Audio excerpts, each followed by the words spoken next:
have little impact, you don't really need to worry too much about how prepared you are. But if you have some of those issues that are both deemed to have a high impact and a high likelihood and a low degree of preparation, this is something that probably you should be discussing in boardrooms.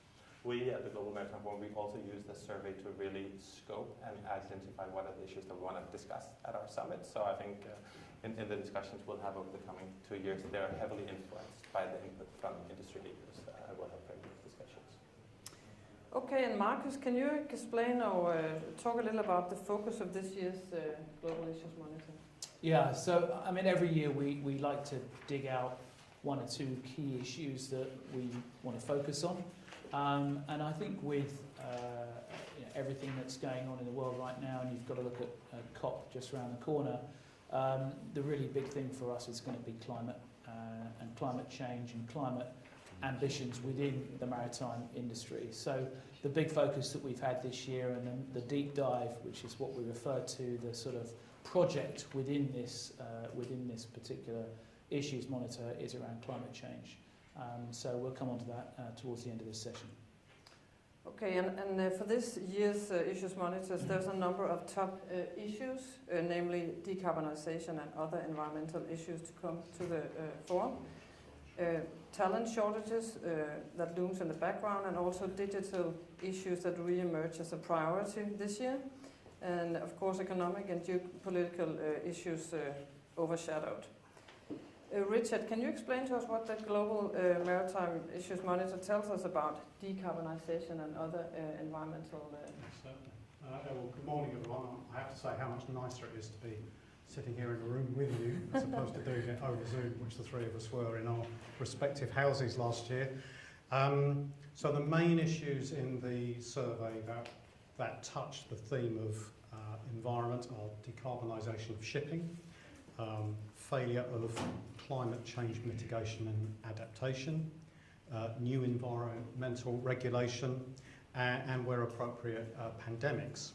And the main finding under this section is that environmental issues are certainly uppermost in the minds of the marine industry in 2021.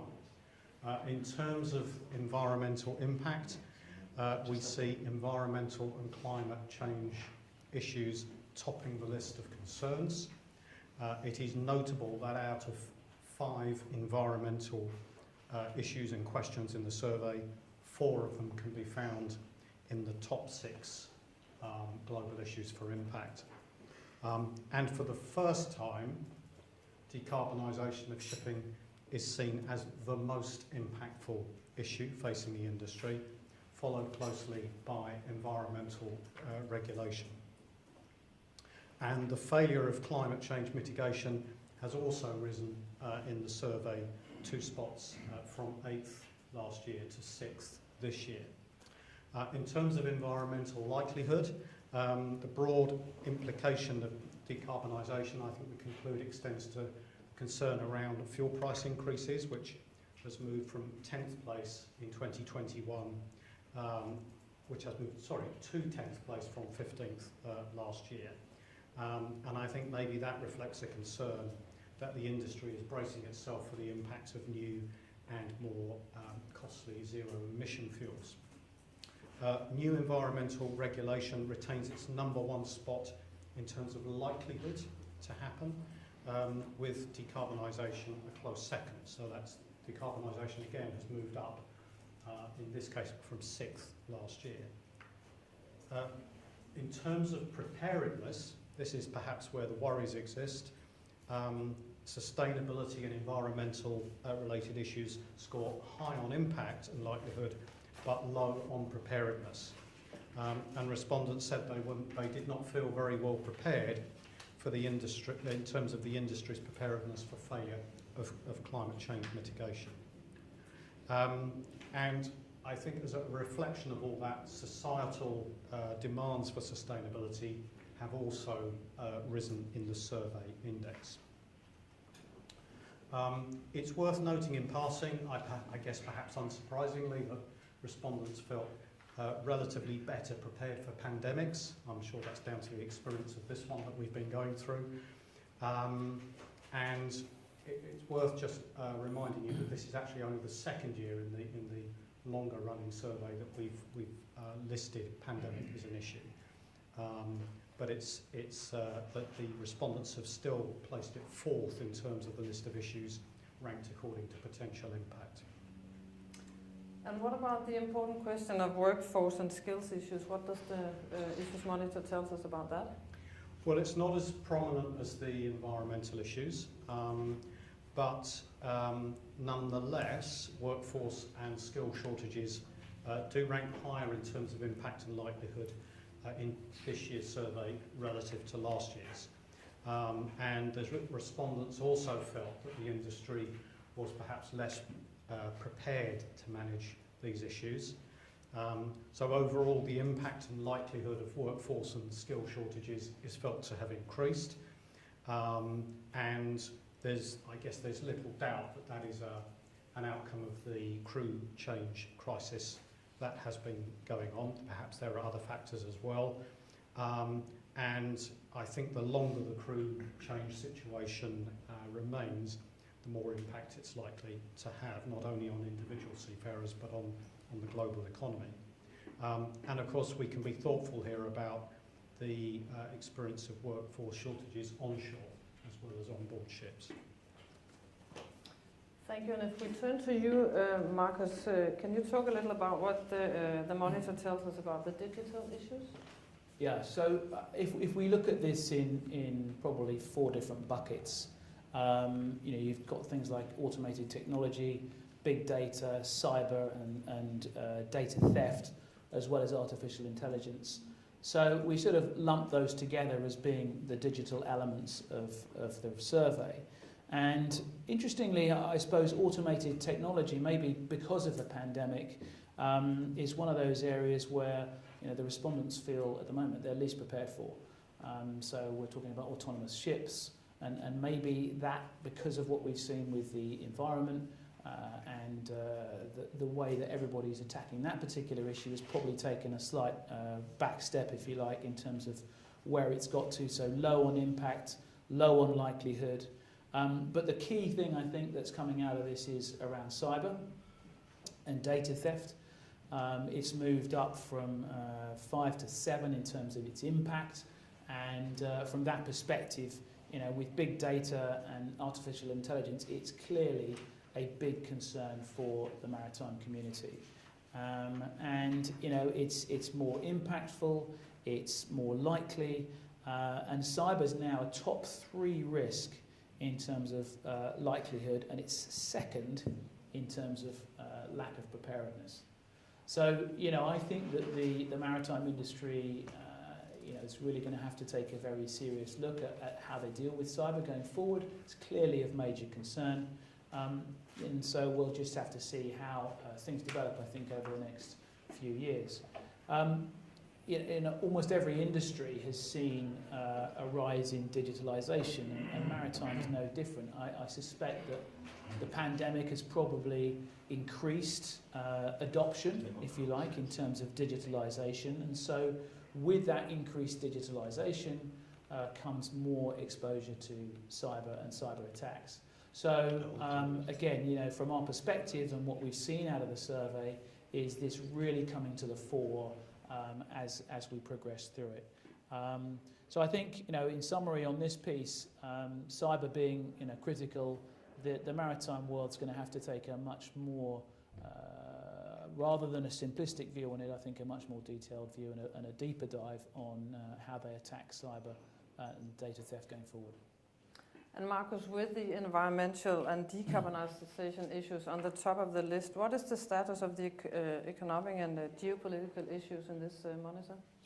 Yeah, a few surprises, I suppose, here. I think, when we look at things last year, I suspect in the last 12 months there's a lot more confidence post-pandemic.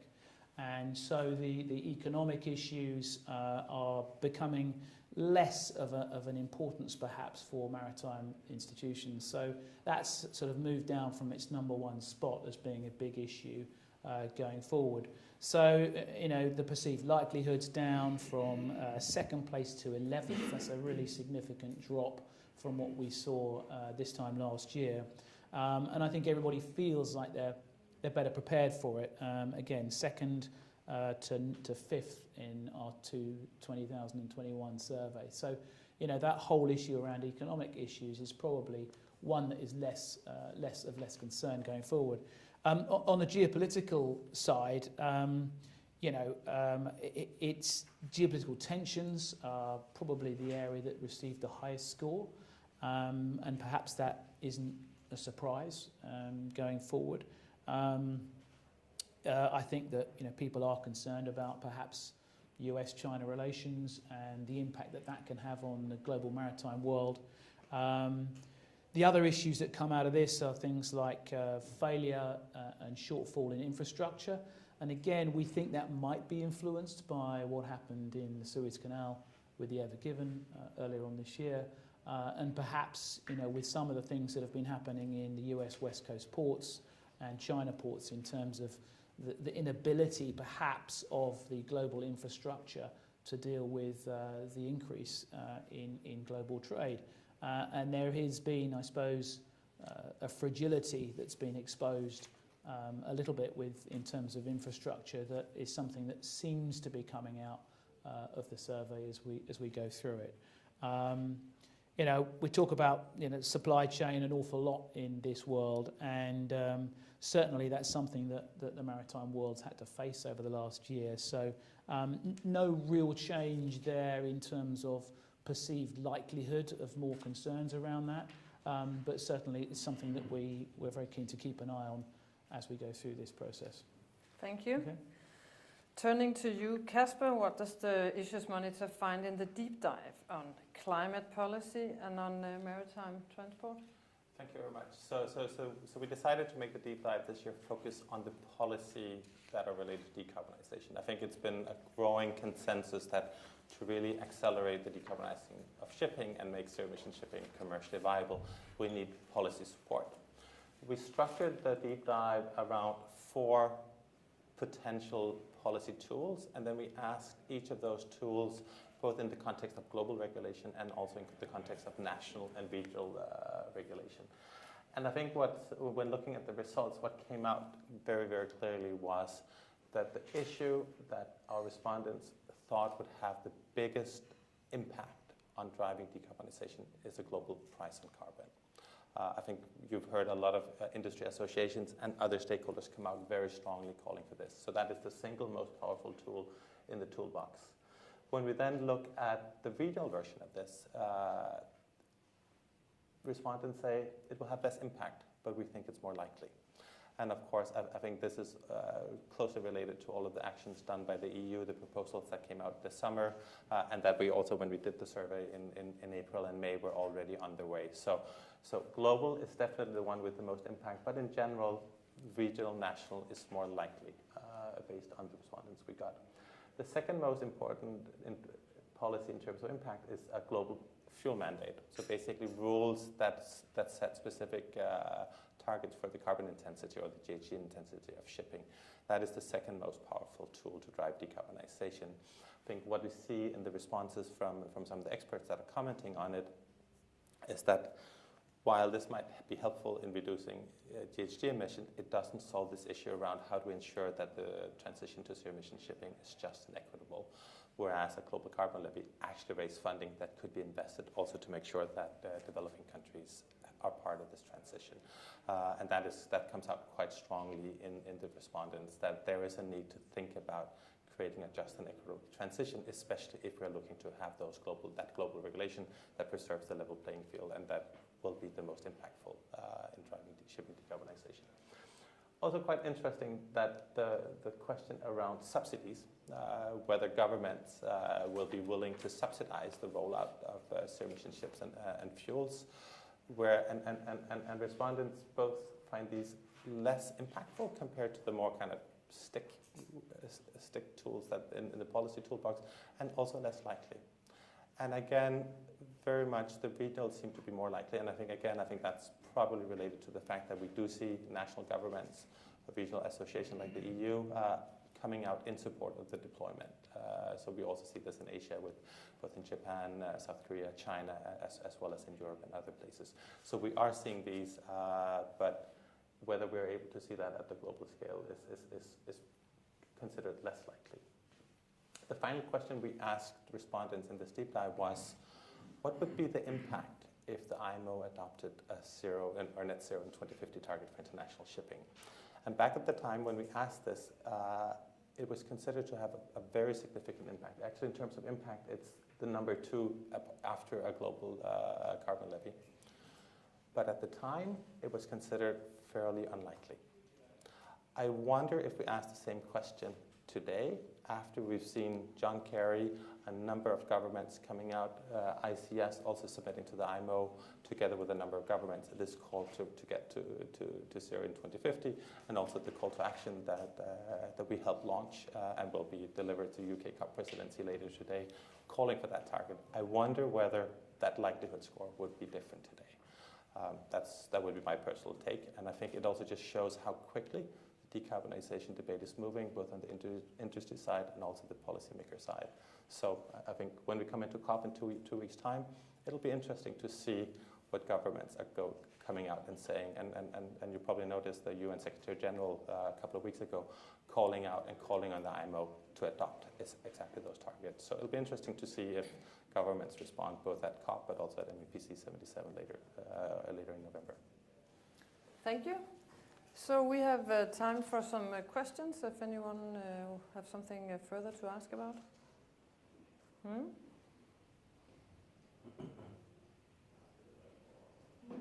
one thing, my name is Ethan, I'm the editor of Ports and Harbours magazine.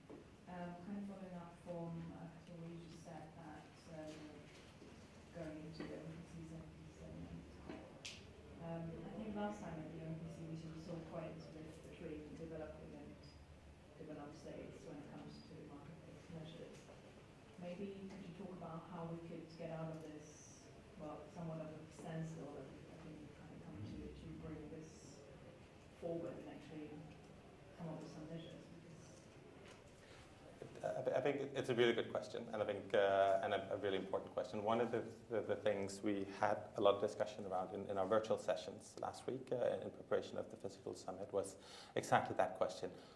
How can we build broad global support to get those policy measures adopted at the IMO? And I think the clear consensus from the people in the room was to have a consensus at the IMO, you need developing countries on board. And to do that, they need to see advantages and see a balance between the challenges, the increased transport cost, and also their opportunity. And I think one of the things, and we'll be discussing this later today in some of the work group sessions, is a question around what can industry do in order to help unlock some of those opportunities. So we have had a number of studies looking into the potential, and the World Bank has done other studies looking into what are the countries that have the potential to supply fuels. And we saw the IHPH also coming out with submission saying there's a need to invest in port infrastructure, and I think that goes back to the point you're making about how do we ensure that everyone has a piece of this. So I think one thing I think industry can be really helpful in is identifying what are the things that also commercially make sense to invest to make sure that we can really serve global trade and identify some of those opportunities. And one of the things that the World Bank said in the virtual session, but they have also said this publicly, is there is funding out there for bankable projects. But we need to work with industry stakeholders to really not talk about it just conceptually, but actually in this place we can make this fuel production plant, or we can have this port infrastructure, and that will support it to make some of those benefits tangible. And I think for a lot of developing countries, and this is based on conversations we've had with them, it's also about how do we create jobs, how do we ensure benefits for local societies in addition to dealing with climate change. So I think we need to have a lot more granular conversation around this. And then I think there's a political issue that ties into especially COP and those, and we've seen all those conversations around funding for climate mitigation and adaptation. There needs to be a global compromise, both at the global level, but also at the IMO, that takes into account some of those concerns. And I think that's a deeply political question. But if we are to find global solutions, they need to work for a global population and work for countries. So as the UN Secretary General said to say, so we'll leave no country behind. And I think that's critically important. And I'm an optimist. I think there's a lot of movement. I think those conversations are starting to happen, and I really hope that COP can send a strong signal that we need to have that just and equal transition, and that IMO delegates at MMPC 77 will come out and say, yes, this is a difficult issue. We will need to spend some time on diving, but we're ready to work together to find that compromise that works very well. You want to add anything? Well, I was only going to say that, I think that this issue goes perhaps a little bit more beyond the now, because if we don't resolve some of these issues that we've got with the climate, then what happens to the infrastructure that we rely so heavily upon? What happens to port infrastructure, that's been there for hundreds of years, if you get a couple of metre rise in sea level? What are we going to do? So, I think that issue is a much broader issue if we look slightly more medium to long term in terms of how we deal with that going forward. So the fact that this is becoming something that is being raised now, I think is really important. Richard, you want to add something? I would just add, it will not have escaped your notice that Marcus and I are from our day jobs are in the insurance sector, and insurance alongside banking is one of the underpins of the industry, because we're taking risk onto our balance sheet. That enables the economic activity to happen. And my perspective from an insurance angle is that it is directly in the interests of the sector to support efforts in the direction of decarbonisation. One simple reason for that is we are absolutely in the front line of climate change impact. When you think about the casualties that occur, and I'm not just thinking about marine here, I'm thinking more widely, but also the assets that we protect and insure are going to change as a consequence of this. So it is much better that we're actively involved in the debate, that we contribute to it, and that we help solve some of the problems. Because one of the problems with fuels other than fossil fuels is going to be one of safety. That's quite a big concern, actually. So it's better that we're involved, that we're engaged, and that we support the trend and the direction. If we were not to do so, there will come a point where our investors and society will put pressure on us to do it anyway. So it's better that we do it, and it's the right thing to do, of course, as well. So it's much better that we're involved proactively in this debate, and that we support the industry in trying to work out the answers. Yeah, that kind of nicely leads up there from me to my second question that I had. Looking at fuel from an insurance perspective, well, basically not punish, but yeah, if there are, well, if there will, let's say a port doesn't do whatever they can to prepare for floods, coastal erosion, whatever ports are suspected to when they, in terms of weather, for example. Are there pressures that we will put on them from an insurance perspective if they don't prepare, to not cover them anymore? Yeah, so our job as an industry is to assess and price risk, and to be prepared to take that risk onto our balance sheets. So that's our constant activity, and so it is absolutely, I would say, normal business for us to differentiate between those clients and those sectors that are taking steps to prepare and those that are not. And of course, one of the problems with all of this is that it isn't just down to the individual client. It's what is the local environment, what steps are being taken. I think the sea level increase is a good example of the problem that everybody faces. From our perspective, a lot of the assets we protect are going through, clearly, by definition, are going through port areas. So the potential for sea level increase to lead to more flooding is a very real problem. I think I saw an IPCC report that predicted that very, very often in the insurance sector you will hear people say, oh, that was a 1 in 100 year event or a 1 in 200 year event. Those types of events could quite plausibly become annual activity in a few decades' time if we carry on the current path. Now imagine the insurance implications of that. There might well be price implications. There might actually be scenarios where risks can't be placed. in that kind of very long-term timescale. So again, for me, it comes back to, as an industry, it's much better that we're involved, engaged, supportive of efforts, and that we work with people across the sector to try and find the right solutions. Yeah, the only other thing I'd add to that is that we've seen some incredible initiatives come out of the GMF, Poseidon Principles, Sea Cargo Charter. I could go on, but I think one of the things that we have started to talk about within our world is what can the insurance industry do to support and recognise those actors that are actually doing a better job in terms of how they're looking after the environment. And if we just look at shipping specifically, there is a lot of work going on right now to figure out how we can do that as an industry. And you used an interesting word about, you're almost going to say punish.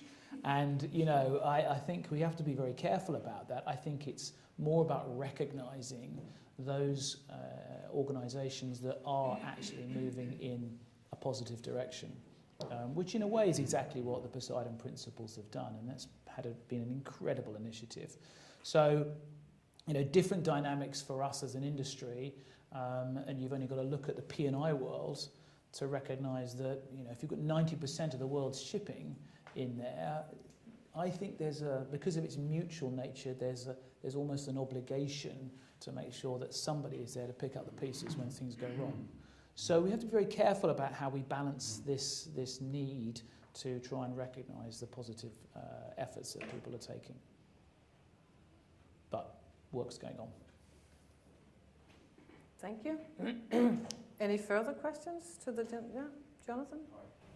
I just wonder if I can amplify a bit more about the environmental impact acceleration towards decarbonisation, optimistically, of course, within shipping, but how that's starting to impact upon marine insurance, particularly the ESG dimension, and other themes that are coming out apart from what you mentioned already, because it's clearly accelerating, certainly amongst industry.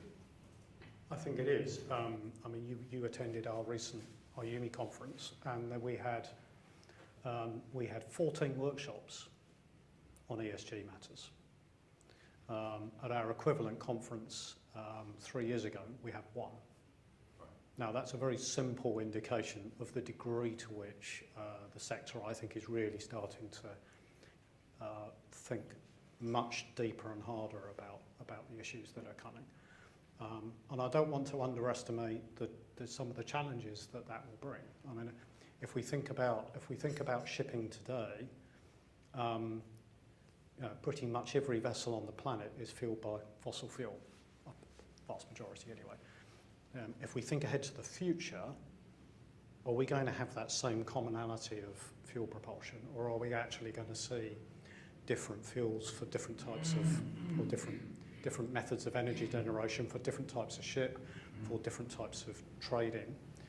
And as an insurance sector, our job will be to understand that change and to make sure we're providing a relevant product to our client base to deal with that. So there will be.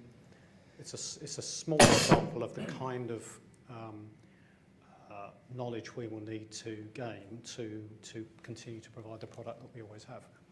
Remember in all of this that marine insurance is an industry that's hundreds and hundreds of years old. So if you think about the sailing ships going back in the sort of 17th, 16th century, there was a marine insurance sector around to deal with them then. So we have always found a way.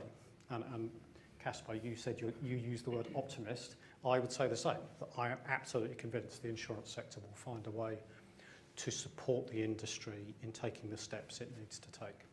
Do you envisage the marine insurance sector to become much more restrictive in terms of the type of cover they're providing on the basis of what we're seeing as an evolution from Poseidon Principles, where the banks are becoming much more focused upon the type of lending that they want to provide financing for? Could we say the same for insurers as well, in terms of... I think this is a situation where each insurer will need to decide what their approach should be to that question. I'm quite certain that a number of insurers will be very proactive in this space. But it's not IUMI's job to tell the industry what to do in that respect. What would your perspective be? Well, I think it's interesting because I think fundamentally you're correct, and you have to say that's how the banking industry took it on. But there is a collaborative view on the outcome, and perhaps that's where we'll get to. The challenge perhaps we've got with the world that Richard and I live in is there's far more actors around. You know, at least with banking, what have we got now? 24 people have signed up to the Poseidon Principles, and you've covered 95% of the ship lending banks. So pretty much if you want to go and borrow money, you've got to go to one of these guys that's doing things in a particular fashion from the Poseidon Principles. As far as marine hull insurance is concerned, you've probably got a better idea about how many marine hull underwriters there are. 200. 200? Yeah. You know, so could you possibly get all of them to align? I think it'll be a challenge. And that will be an issue for the industry if we are looking to support the sort of development of this particular issue. But then perhaps it comes back to Richard's point, which is it will be down to the individual to decide how they do it. And it's just, you know, we are just another part of the vast infrastructure that supports this extraordinary industry. And where we can help, I'm sure we're keen to do so.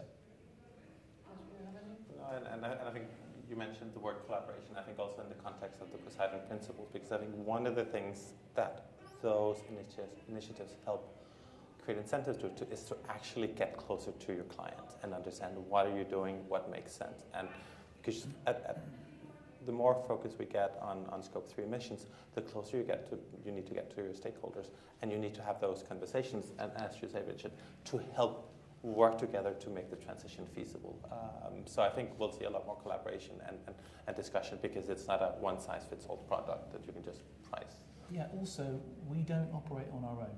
You know, the Maritime Organisation isn't just doing its own thing regardless of what everybody else thinks. You know, you've got ports that are going to say, well, hold on a second, you can't come in here because you're producing this amount of greenhouse gas a year. You're going to have regulation, IMO regulation. You're going to have the banking industry. You're going to have the charterers. So it's not just about what we think, because there'll be pressure. Each one of those shipping organisations is going to be under their own pressure to do the right thing. So we should be pushing against an open door, really, to move this forward in a way that is appropriate for society and for us as an industry. Declan? How, as the risks start to be better priced and insurers get better at understanding how the costs of climate change will actually cost for ports, ship owners and so on, how can or will that translate into actual support of or acceptance of carbon pricing, given that your survey shows that it seems like the biggest threat on the horizon for the industry? What has to happen for the maths to start to work out there? I'm wondering if we'll get a brick wall of the carbon price that we can't surmount at places like the IMO. Yeah, I don't know who's best to answer that. Casper?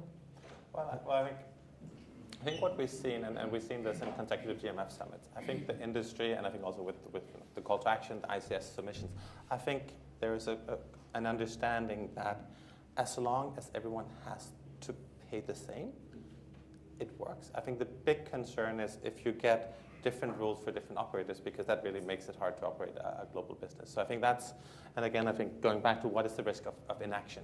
If we don't start seeing the investments needed to put us on a position at the end of this decade to really scale up, we won't make the targets. And I think most of you probably joined the session around the transition strategy. This is really about how can we have that commercial viable project starting now, and then how can we really scale when we come into it. And you know, we can see in certain segments there are opportunities to be first movers because you have customers that are willing to do it. But when we talk about the broad industry, without policy support, it seems unlikely that we can move fast enough. I think the good story coming out of the transition strategy is also it doesn't have to be everyone right now.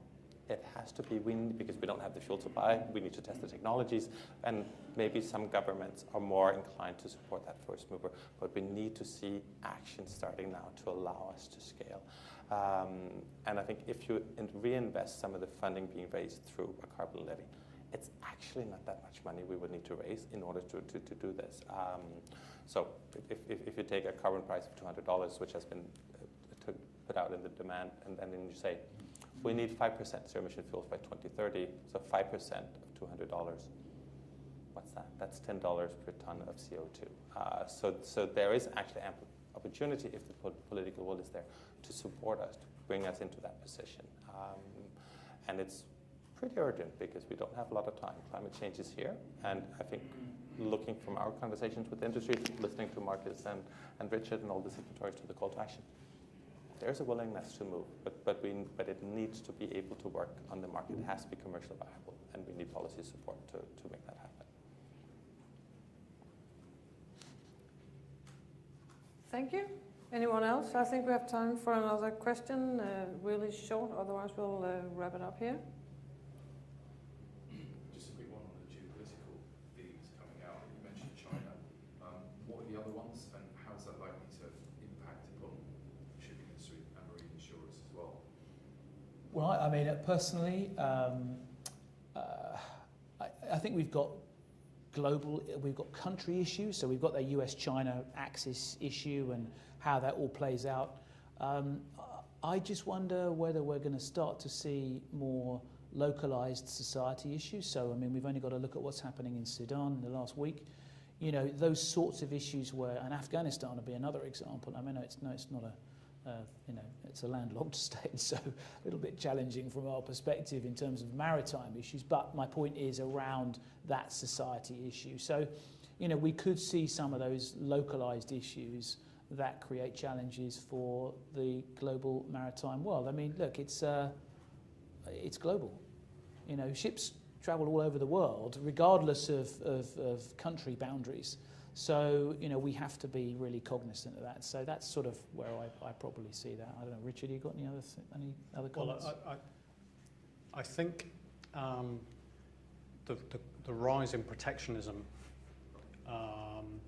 has an impact back into the insurance sector, but it's an impact that we kind of receive. We don't have any influence over what's happening, clearly.